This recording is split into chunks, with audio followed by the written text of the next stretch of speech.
Good evening, everybody. Charlie Lambden here. This is Moving Home with Charlie. Welcome to another quick and unscheduled live stream. Because of the huge reaction that I've had on my channels, especially on TikTok, where I'm also live this evening, as well as YouTube and Instagram and LinkedIn and Facebook and Twitch, to yesterday's story about the Competition and Markets Authorities announcing their investigation into potential price fixing amongst the 8 biggest house builders in the country. And I saw a huge amount of reaction, especially on TikTok, about people just going, oh, all house builders this and all house builders are that. And that's not true, and it's not the case, and it's not helpful. And if everyone watching this channel is united with me in just wanting better outcomes for the housing market and for movers, then I urge you to just hear me say what I'm about to say now, so that actually, if it is the case, I know most people think, hey, everyone knows it's the case, it's obvious it's the case. I don't disagree with that, but it is news that the Competition and Markets Authority has decided to investigate price fixing. And they do state on their website, I'll come to that in a minute, but before we get there, let me just start with this. So I'll just share this screen because there were some people saying how they haven't got any evidence, it's not real, they're just saying it. But no, they do. This is what they've said. Okay, so I'm sharing this everywhere except for TikTok, but the exact words, and I've linked to this below. And if you're watching on TikTok and you want to find out what all this is, go to the YouTube channel to see all this content, the links. But the exact words are information sharing. The Competition and Market Authority, the CMA, found evidence during the study which indicated some house builders may be sharing commercially sensitive information with their competitors, which could be influencing the build out of sites and the prices of new homes. Now, lots and lots of people going, that's not news, everyone knows they do that, it's obvious, why wouldn't they, blah, blah, blah. And yes, okay, I accept that's people's view and I don't necessarily disagree with that. It is news that they're going to be formally investigated for it, because if the formal investigation does find that they were colluding on price fixing, the ramifications of that are absolutely massive. No, it's not a shock. It won't be a surprise to anyone if it's found out that they are doing it. But if it's proved they are doing it, it potentially could be a really, really big bombshell for the house building industry. And it might cause a bit of a clear out. It might cause a bit of a shock. And so we'll come back to that in a second, right? So that's what I'm reacting to in this. Now, just over a year ago,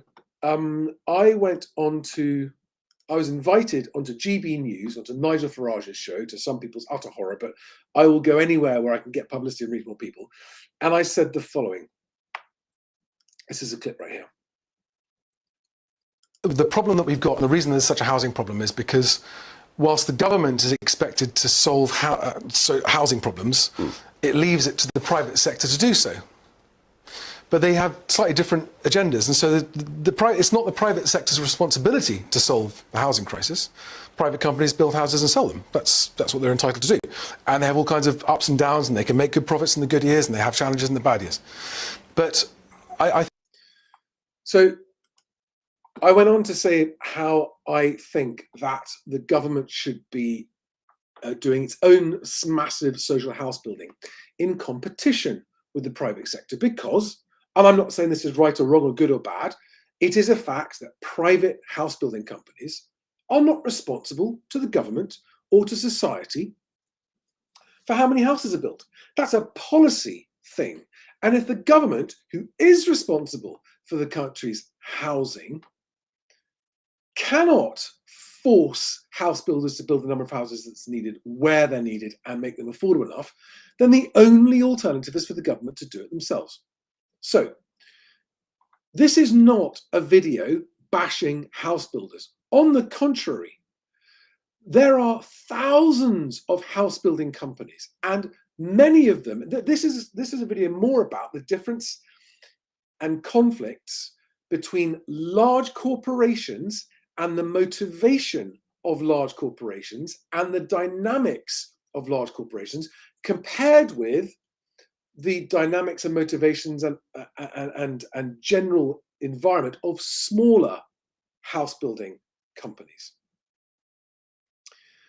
Now, it's my view that the house building industry is probably the single most important commercial industry in terms of the UK's social situation. Now, some people say, what about the food industry? Food doesn't have the same ramifications and consequences. Food is obviously critically important to stuff, and healthy food is, but housing has deeper and farther reaching implications and very, very long-term ones, because it affects children's life chances. It affects adults' life chances. It affects whether or not people have families. The ripple effects of the quality of our housing stock are massive. And I think we will look back and see that one of the major reasons for the UK's current descent into just disarray, poverty, destitution, and embarrassment will be because of the massive failure of housing policy for decades. Massive failure. And I'm not here to talk about why that's failed. I had someone on TikTok complaining that oh, what are you saying, that us carpenters don't deserve to earn a good living when we're out here doing dangerous jobs to give people houses? I couldn't be further from saying that. I sit here at my desk, I look at a house building site outside the window of this room. I see these are employees, not contractors. They are employees of a house building company working in all weathers, in driving rain, in freezing cold, in howling wind, putting up and working in the mud. And it is hard graft. And the employees of house builders and the quality of their output is down to the management of each house building company. It's down to the culture. It's down to how well taken care of the staff feel. Now, when you are a giant corporation and you don't employ any builders, you just outsource to contracting companies, building contracting companies, where the actual employees couldn't give a stuff about the outcome because they're just literally turn up, go off somewhere else, get the job done as quick as you can, go somewhere else. That's a massive difference in culture between that and a company where actually all the builders and all the workmen, or most of them, are actually employees and take actual pride in the end result and the quality of the end result. And there is a massive difference between a company that's run by accountants who do everything on the cheap and a company that's run by people who care about the quality of their product because it's going to be built and lasting around for decades. And they live locally. And the owners of house building companies who live locally have a local reputation. And there is a completely different set of dynamics for local independent house building companies compared to large stock market listed corporations handing out 10-figure bonuses to their executives, right? So if you are upset, angry, frustrated, cross about the potential of new house prices being artificially inflated by illegal collusion, then do not make the mistake of aiming that frustration at all house builders, because it is not all house builders. There are plenty of very good house builders. And actually just today on Radio 4, you and yours, they were talking about house building and this Competition Market Authority report. And they said they found that the vast majority of buyers of new homes are actually very happy. The vast majority are very happy. We never hear about those guys. We only hear the horror stories. So on the whole, as an industry, they do a good job on the whole as an industry. And it's an important job. But the trouble is, because they are all private corporations and companies, the sole purpose of any corporation and company is to make a profit. They have to if they want to keep going. They have no choice, but profit is a requirement of it. And you can't expect profit driven organizations to be responsible for the government's affordable housing obligations, which is why I am absolutely of the opinion that if the government decided to do its own social and affordable house building, massive program in direct competition with the private sector, it will be better for everybody, right? The government could choose, if it so wished, to set the benchmark of quality for buildings, quality, tech, how environmentally efficient they are, all of those things. They go, well, we're going to set the benchmark, right? And if the private sector wants to make money to this, you're going to have to match this, because otherwise the quality of the stock isn't good enough, you won't get the right prices. That's what happens if there is and I use the quotes, free market, right? There are very few actually free markets, but if you have a true free market, if it's not manipulated, if it's not corrupt, if it's not controlled and manipulated by vested interests, as in the whole market, then the consumer ultimately benefits from better value for money, better quality, better for money. That's what happens. It's a natural cycle of businesses. Businesses that make good enough products for customers to keep going back and buying them will survive, and the ones that don't make good enough products, if they're too expensive or not good enough quality, will ultimately fail. That's the theory, at least. So we should be, if we want to improve this situation, we should be actually championing house builders who've done a good job. We should be helping people, because if innocent, underinformed, naive, first-time buyers go out to buy a home and don't know that there is a spectrum of quality, a spectrum of how much a company cares about its reputation, and a spectrum of horror stories and happy stories about people being used. And for example, estate charges and fair estate charges versus unfair ones. If they don't know all of that, they just keep on being taken to the cleaners by the sharks. And if you've watched my channel recently, I'm here to try and help stop the sharks. And my main aim of doing this is to provide transparency on house prices. Now, again, putting to one side whether or not you agree or disagree with this, construction companies building residential property must, by law, remain financially viable. Okay? They've got to be a solvent company. They cannot be trading insolvently. And so they can't sell stuff at a loss, and the cost of labor has gone up and the cost of materials has gone up. Yes, that's true. But actually the price of houses has gone up as well, plenty, and most of them make pretty healthy profits. And again, there is a skill to managing the finances of a business that's got nothing to do with construction or anything else. It's just the financial skill of managing and seeing ahead and forecasting and making sure that you've actually got the resources to withstand financial shocks when they come along, because they come along from time to time, always. And if you are leveraged up to the hilt and over borrowed at cheap interest, and you haven't factored in what's going to happen if interest rates go up, well, then that's just, frankly, fucking stupid and incompetent of the finance director of a house building company to go, oh shit. Now, in order for them to have a chance of remaining solvent, and what I'm trying to point out here is it's not surprising that house builders facing frankly, the Armageddon that they've been facing in the last year, which is why they're mothballing sites, they've got unsold sites, and very publicly quoted reductions in sales.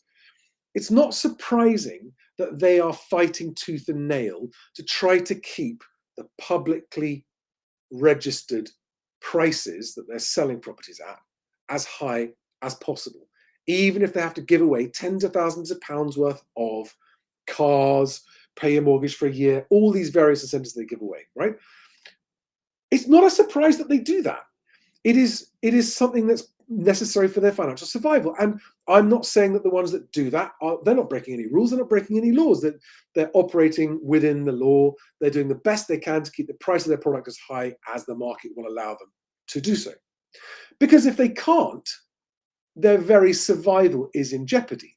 So I'm not justifying saying this is good, this is fair or unfair or good or bad. I'm just saying that's the reality of any business that's got to keep going and keep on building houses, keep on selling houses. And if you are relying on your cash flow to sell houses in order to pay for the interest on the loans that you've done to buy the land and pay the builders for the new stuff, because it's all upfront outlay, right? You've got to keep that cash flow coming. And if the sales dry up, then not only does your company face a threat, but also all your employees face a threat as well. And so I take zero pleasure or gratitude, or what's the word? Just zero pleasure if any house builder fails. But, and here's the massive big but. Sorry. I'm sorry, I can't help my inner child. The huge but is that. However, the huge however is that nothing I've just described justifies illegal, breaking the law to unfairly keep prices high, because you are defrauding your customers if you do that. And that's crossing a line where you've just crossed the line from acceptable legal things to try to keep your prices up because you need to, because your business is struggling, into, okay, we're now breaking the law and ripping people off. And that is the line, the clear dividing line that we need to see. And what we know is that even the banks will cross the line and will missell stuff, right? We've got the PPI mis-selling scandal that was the biggest financial services mis-selling scandal ever. We've now got the car loans, loading car loans up, and just Lloyd's Bank last week has had to make nearly £500 million, I think it was, yeah, £470 million is put aside that it is expecting to pay out in compensation to people who had car loans and got ripped off, right? So we know that big financial corporations will push the boundaries until they get wrapped in the knuckles and stopped. It's not just banks. Volkswagen, with their Dieselgate scandal, they knowingly cheated on emissions in order to pass emissions tests, in order to make sales. And then they ended up having to pay tens of billions of fine. But here is the rub, right? When these big corporations get fined, nobody gets punished. And therefore, nobody gives a shit. Maybe shareholders take a bit of a reduction in their share value, but that's it. No one ever gets punished. And this is my problem with corporations when it comes to something as important as house building. Because as a country and as a society, our futures, our families, our security, our well-being, our physical and mental well-being, all of these things are related to how safe we feel in our homes, how good quality our homes are, and how healthy we are. Which is why I think that any failure like this in the house building, in the big corporate house building sector, is much more serious than just overcharging people for PPI insurance or overcharging people for their car loan. I mean, they're both fraudulent and they shouldn't be done, but they don't have the long-term effect of, so, new first-time buyers buying new homes are at risk of being put at a major life disadvantage if they massively overpay and they find themselves in negative equity and they can't move, right? It's life-changingly bad. It is not life-changingly bad if you overpaid for payment protection insurance, right? There's an argument that goes, I mean, I can remember being offered payment protection insurance and looking at the numbers and going, yeah, that just doesn't make sense. That's too expensive. That's not good value insurance. I'd rather take my chances and just cover my payments if it comes to it. But with a house, it's different. People buy homes using emotions. People get so attached to a life. I mean, you're talking about people's lives, as in there's who you are, and then there's where you live. And where you live, your home is where you live. And when you save for years, or your parents save up and leave it, people commit their entire lives to trying to have a safe, stable place to live. And when corporations take the piss and put people at a disadvantage, in my mind, it's much, much more serious than that. So I have absolutely no complaint or or beef or anger towards the employees of house building companies. Not even the salespeople who pull the fast sales tricks. I don't think it's very nice. I don't think you should do it. But you're in a job and it's part of your corporate culture, and everyone's got to make a living and hit their targets. And I get why that happens, and that's why I'm here to try and help buyers actually be able to stand their own ground and fight for a better deal in a negotiation. That's why I'm here. And that's a fair fight, right? You professional negotiators trying to get people to overpay, that's your job, and that's fine. And I understand that you think that that's okay, and it's okay to get people to overpay in order for you to hit your targets, because you're like, well, it's their lookout. I hear you, don't agree with you, but I hear it. And that's why I am here to try and inform and enable people who are buying to have to be slightly better prepared for those negotiations. Because, in a negotiation, all's fair, right? As long as you're not breaking the law, all is fair. So, but if there is collusion among major companies to fix prices so that people are ending up paying tens of thousands of pounds more, that crosses a line. It crosses a red line for me. So that's all I wanted to say. Oopsie, didn't mean to do that. That's what I wanted to say.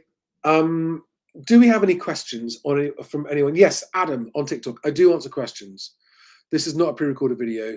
I've just been talking for a long time. It's a long rant. So yes, if you've got questions on this topic, please give me your question right now. Eco-friend on TikTok says capitalism is creating moral hazard. Yeah. Okay. Do we have comments or questions from YouTube or LinkedIn or Facebook? Relevant questions to this topic, please.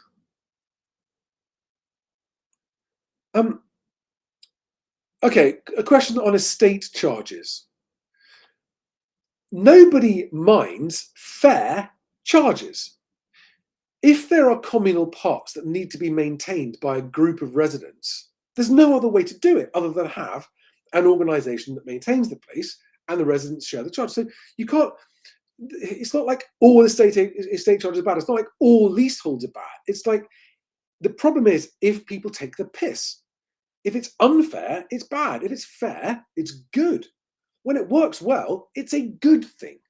So this is why I don't agree necessarily that all leaseholds are bad. That just doesn't make any sense. You've got to have leaseholds. If you're buying a flat in a purpose-built block that's got lots of shared utilities and services, there are going to be things that have to be handled on your behalf.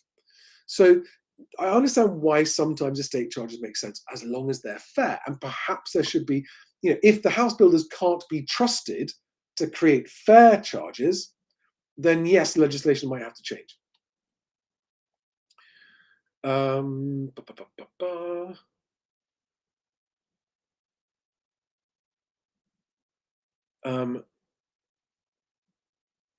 Just some funny comments here. Adam, are you still there? Is your question gone?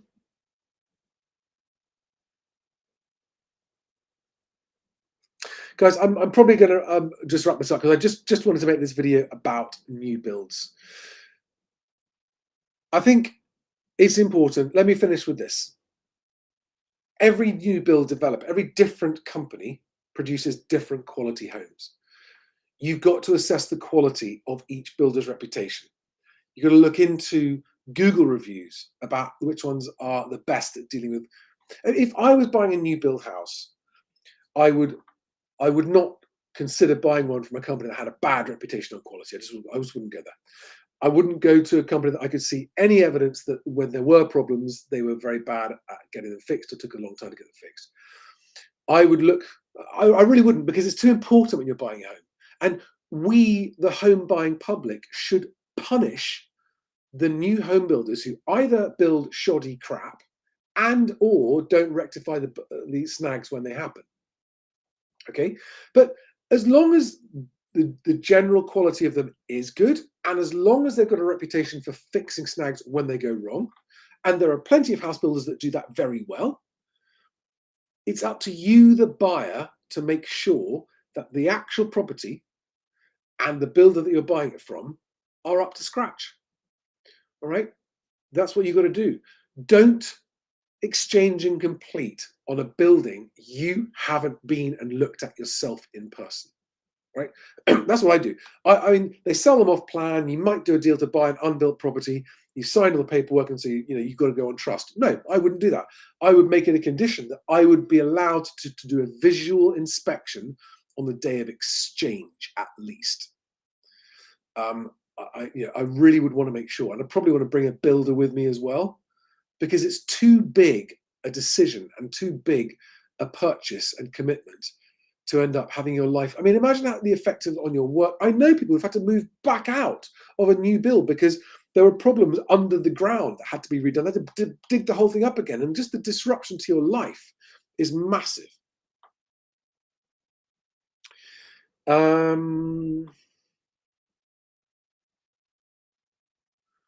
Gavin Ward says there will be a wave of litigation on estate charges. The sales agents don't know how they're calculated.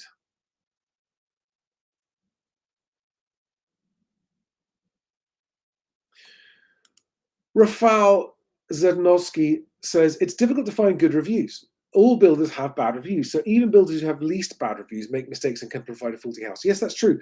But again, I would go and also talk to anyone already living on a plot where you're buying a house. I'd go and knock on the door of other people and go, how's it been? How have they been? Have they fixed your snags? I would do whatever it took to minimize the chances of buying a nightmare. If you bought a nightmare, did you actually do your research and check things? You can't trust any corporations because a corporation is not a person. A corporation doesn't value trust itself. People might, whatever, but they just want to get this. It's any company, isn't it? How hard is it when things go wrong to get your money back, to get redress? It just doesn't happen. Rumit Samaya says, worst mistake of my life, buying off plan. Wow, good to hear you. I mean, I'm very sorry to hear that, but thank you for making that point, guys. Worst mistake of my life, says Rumit, buying off plan. Okay, just make sure you give yourself an out. If you want to buy off plan and you agree to buy off plan and you put a deposit down or whatever it might be, make sure that it is conditional upon an acceptable inspection of the property before you exchange, or certainly before you complete. Do not leave yourself open to being tied in to a purchase on a shoddy build.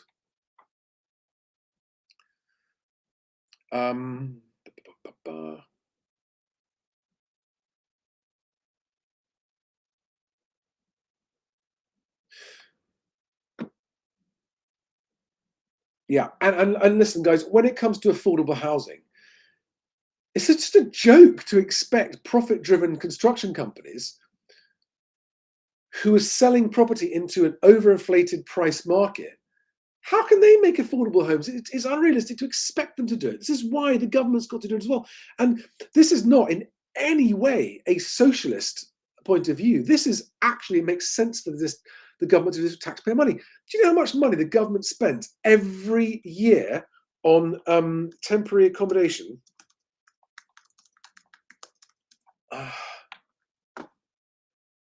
1.7 billion. Imagine how many houses you could build a year for 1.7 billion pounds, because that 1.7 billion going on temporary accommodation, that was as of March 2023, 1.7 billion pounds is just gone, right? It's just up in smoke. 1.7 billion of taxpayers' money gone.